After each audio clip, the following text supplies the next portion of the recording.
Hey watch lovers, Brad from Brent Miller Jewelers. And today I have for us the 38 and 41 millimeter Omega Aqua Terra models. And in the middle, I'm going to compare it to the 40 millimeter Breitling Chronomat GMT. I had someone reach out asking me to specifically compare a 38 millimeter Aqua Terra to the 40 millimeter GMT.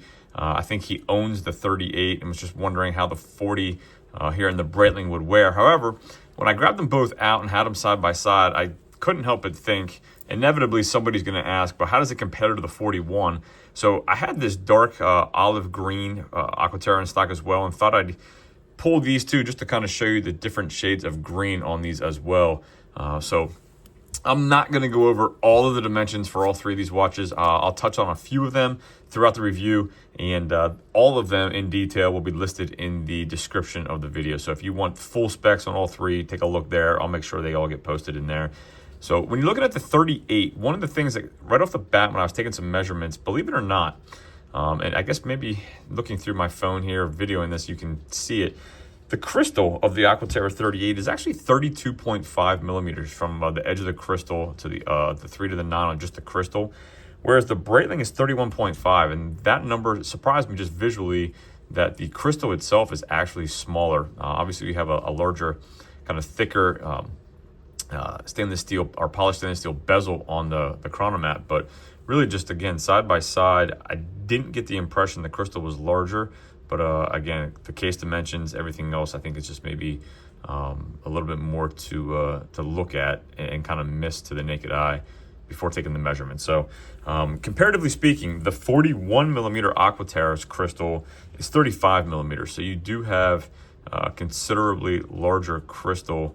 I say considerably, when we're talking 4 millimeters. It's not huge, but I do think it is noticeable. So 35 millimeter crystal compared to 32.5 on the 38 here, and then 31.5 on the 40 millimeter Chronomat.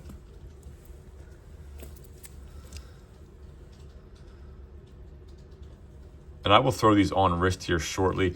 When it comes to case thickness, the Chronomat actually is the thinnest of all three of these. The Chronomat, I measured it 12 millimeters thick. The 38 millimeter Aqua Terra at 12.4. And compared to the 41 Aqua Terra at 13.5. So about a millimeter thicker on the 41 Aqua Terra, and about 1.5 millimeters larger than Chronomat. So again, 41 Aqua Terra on my right, Chronomat on my left. Lug to lug, the Chronomat much closer to this 41. I'll give you that right now. The Chronomat 47.1 compared to the 41 Aqua Terra at 47.7. So about a 0.5 millimeter longer lug to lug on the Aqua Terra. Although looking at it right here, I don't feel it. It looks that way, maybe because they slope down a little bit compared to the straight lug on the Chronomat. Your 38 Aqua Terra, definitely the smallest lug to lug, as you would expect, 44.8. So I apologize, that tape's coming off here. So again, 44.8.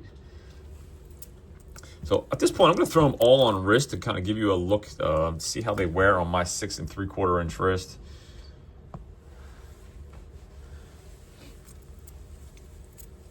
All three butterfly style deployant clasps. All similarly priced too. What do we have? $5,900 on the Aqua Terras, $5,600 on the Chronomat. So same ballpark. Again, this green is definitely more vibrant than the green on the Aqua Terra 41 that I have here. So we'll go to the 41 Aqua Terra because I do feel like the 41 Aqua Terra and the Chronomat wear the most similarly.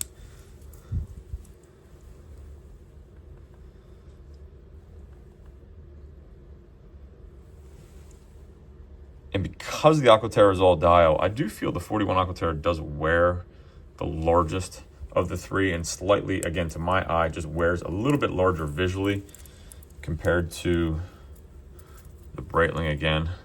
And it has to do with that crystal being, I think, a couple millimeters larger as well, just the viewing.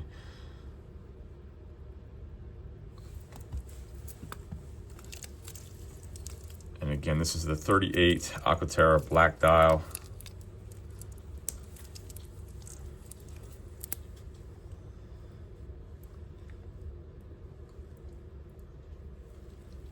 personally, again, 6 3/4 inch wrist. I do feel I could wear any of these. Lug to lug, I try to stay under 50, 48, usually kind of that max, but under 50 for sure. However, I have a preference towards a little bit smaller. So again, for me, I do like the 38, the way this 38 fits. I do think I could wear all three. I do wish the 38 would be available in a couple of different options that the 41 carries on the Aqua Terra, but I think they're all really great options. Not models that I personally would have thought to shop, just because you do have the GMT complication on your Breitling. But I do think, price point wise and just overall aesthetic, certainly maybe cross shop. So hopefully that helps a little bit. Date window at 6 o'clock on all of these. I do prefer the Omegas having the color matched date wheel compared to the white date wheel here on the Chronomat. But you do have a bezel. We give you that real quick. Pretty good action.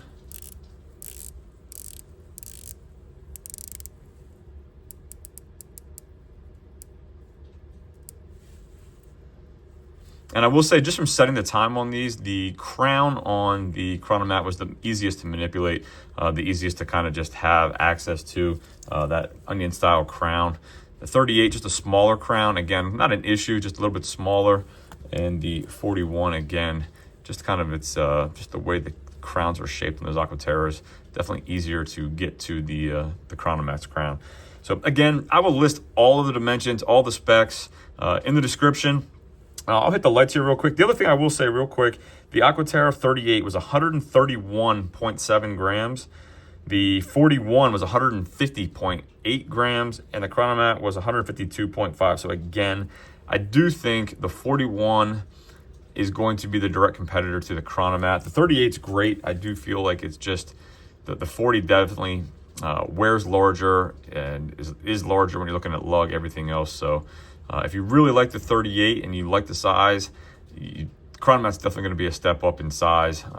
Again, it is flat, so it does sit well, but it does wear visually larger, in my opinion. So again, let me hit the lights real quick.